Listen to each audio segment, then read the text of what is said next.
is everybody doing today? My name is Claudia and welcome back to KD Counseling. Today I wanted to talk about my first two classes of grad school, and one of them is actually coming to an end and then the other one runs for the full semester.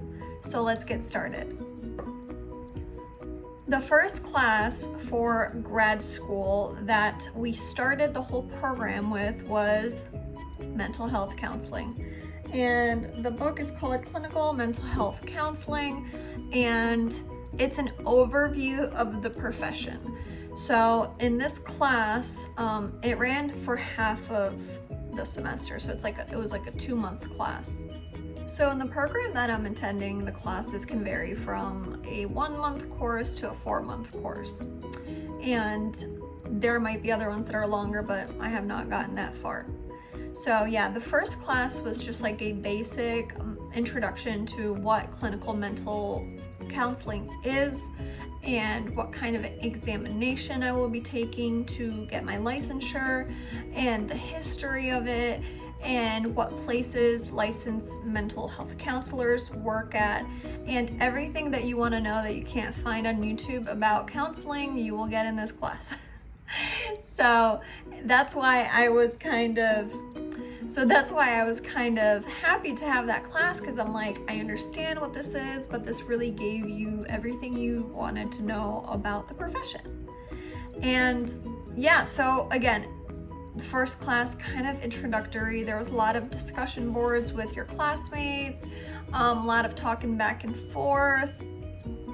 So the class talked about like current trends of clinical mental health counseling, the future of clinical mental health counseling, how it's a emerging, field that people are able to work, in person or online now, and how it's kind of being integrated into a lot of different things.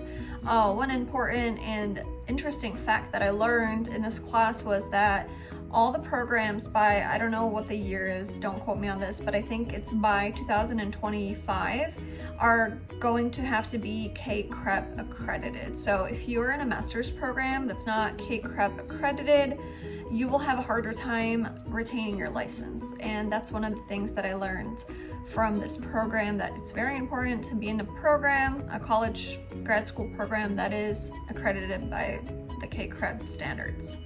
The next thing that I learned about clinical mental health counseling in this first class is that they are working on licensed clinical mental health counselors to have the same kind of like Medicare and Medicaid benefits as social workers do, because social workers are able to claim both of those insurances. Licensed clinical mental health counselors are not all of the different insurance plans take our licensure.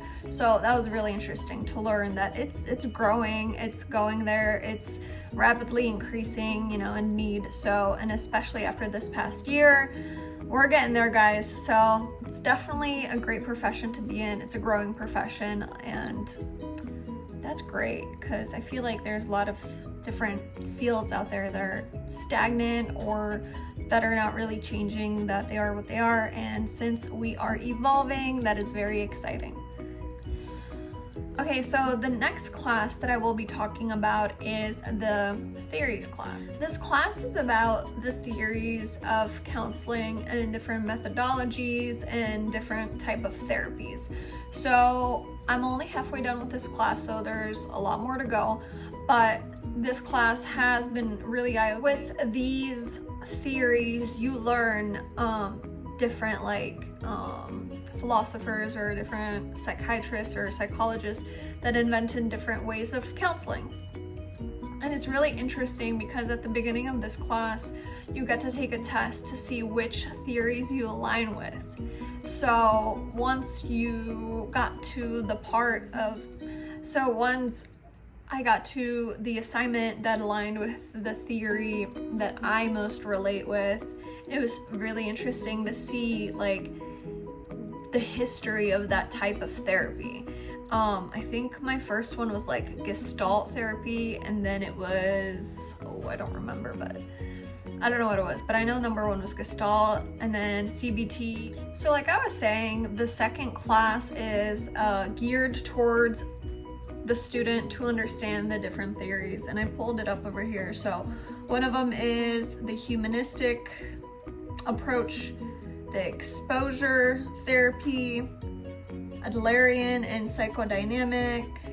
The next one is psychoanalytic, and you learn about CBT, DBT, you learn about feminist and multicultural psychotherapy. So there's so many different things that you learn in this class, and it kind of opens up your mind about, hey, well, I want to be this type of therapist, and this is kind of what I believe in and how I think people work. And this is what you're supposed to figure out. You're supposed to figure out your interpretation of what do you think will make the impact and the change on your client. And if you are aligned with a theory or with a certain therapy and you believe in it, that will help your client, and you can utilize that therapy to help them. So it's kind of like a matching game. You learn about it all, but then you kind of apply the ones that work for you and that you're most comfortable with. And you know, even though you can know them all, these might be the ones that you kind of like hone your skills in and you really understand, and whatever client needs that type of therapy, you can help them. So yeah, that's another way to kind of find out like which sphere of therapy and like what kind of counselor you want to be. Like, where do you guys want to work at? You want to work at a private clinic? Do you want to work at like a federal facility? Do you want to work at a hospital? Do you want to work for the Department of Corrections? Like, you can work in so many different places. You can work at schools, you can work, I mean, big companies, you can work at, I don't know, so many places. So just figure out what you like to do with this profession. You've come this far, so this is kind of learning who you are as a therapist and who you are as a counselor. So it's very exciting. I did want to say that the first 2 months here have been great. I am really enjoying the program. I am learning about things I really actually have been wanting to learn about since I started in psychology. So the program is aligning with my expectations. The teachers are extremely helpful, and I would say that the workload is average. It's not a lot, but it's not just something that you can do last minute. I mean, you can, but like last minute, I mean like you take the whole day to do everything you need to do. So it's not like you can get it done in like 30 minutes, no. So I did want to do a video on like a week in my life as a grad student to show you how I break apart my work. And don't get me wrong, I'm not like the perfect student that sits there and like Monday morning at 7 a.m. I'm like, oh my God, I'm starting my new week. No, that's not me. I wanted to show you guys how I get everything done and how I try to have straight A's.